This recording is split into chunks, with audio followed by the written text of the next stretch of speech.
মানুষ মিশে যে পিষে দেয়, তাই যতটা পারা যায় একা একা চলাটাই ভালো।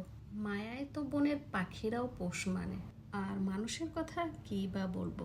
যাই হোক, এই যে দেখছেন সকালের ঢাকা শহরের রাস্তাটা কতটা ফাঁকা, আমি কোথায় যাচ্ছি আর কতটুক পর্যন্তই আমার গন্তব্য ছিল সব কিছুই আপনাদের সাথে শেয়ার করব। আসসালামু আলাইকুম, আশা করি সবাই ভালো আছেন। আলহামদুলিল্লাহ, আমিও আপনাদের দোয়ায় ভালো আছি।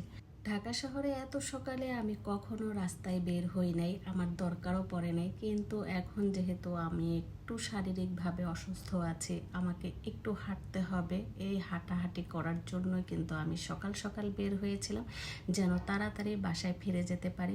মানুষজনের কর্মব্যস্ততা শুরু হওয়ার আগেই ফাঁকা রাস্তা ছিল, তাই ভাবলাম যে মিরপুর 10 নম্বর থেকে হেঁটে হেঁটে একেবারে 14 নম্বর পর্যন্ত যাব। কিন্তু সময় যত যাচ্ছিল মানুষের কর্মব্যস্ততাও শুরু হয়ে গেল, তাই কি করব বুঝতে পারলাম না। একেবারে 14 নম্বর পর্যন্ত হয়তো আমার যাওয়া সম্ভব না, যতটুকু পারি দেখা যাক কতটুকু পর্যন্ত যেতে পারি। তো এই তো হেঁটে হেঁটে যাচ্ছিলাম।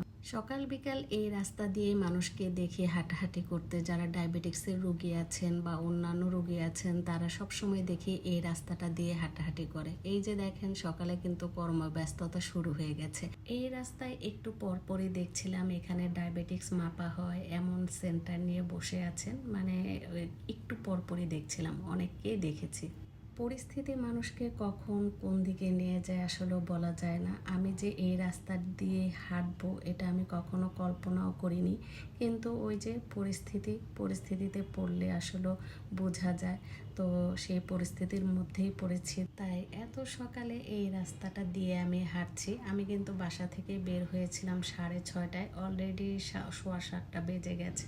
দেখতেই পাচ্ছেন রাস্তায় মানুষের সংখ্যা বেড়ে গেছে, যানবাহনের সংখ্যা বেড়ে গেছে, তাই আমি তাড়াহুড়ো করছিলাম, বাসায় যেতে হবে, বাসায় যেয়ে আমাকে সকালের নাস্তা তৈরি করতে হবে। তো যাই হোক, এভাবে হেঁটে হেঁটে আর কত দূর পর্যন্ত যাওয়া যায় ভাবছিলাম একবার রিক্সা নিব, কিন্তু ভাবলাম যে না, আমার তো হাঁটা হয়ই না, তাই আজকে আর কোনো রিক্সাও নিব না, আমি এমনি হেঁটে হেঁটে চলে যাব। তো যে ভাবা সেই কাজ, একটু পরপর আর কি দাঁড়িয়ে রেস্ট নেই, তারপর আবার হাঁটা শুরু করি। কারণ হাঁটার অভ্যাস তো আমার খুব বেশি একটা নেই।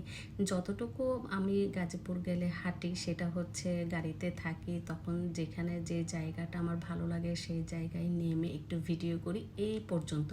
কিন্তু একটানা 40-45 মিনিট হাঁটা কম কথা না, আমি কিন্তু কখনো এইভাবে হাঁটি নাই, কিন্তু আজকে হাঁটতে বেশ ভালোই লেগেছে। সবুজ গাছপালা দেখে, রাস্তা ফাঁকা দেখে বেশ ভালোই লেগেছিল। আর হাঁটাটা তো আমাদের শরীরের জন্য অনেক উপকার, আর ডাক্তাররাও এখন হাত পা ব্যথার জন্য কিন্তু হাঁটতে বলে। তো যাই হোক, এই ছিল আমার ছোট্ট একটি ব্লগ। নেক্সট ব্লগ দেখার আমন্ত্রণ জানিয়ে আজকের মতো বিদায় নিচ্ছি। সবাই ভালো থাকবেন, সুস্থ থাকবেন, আল্লাহ হাফেজ।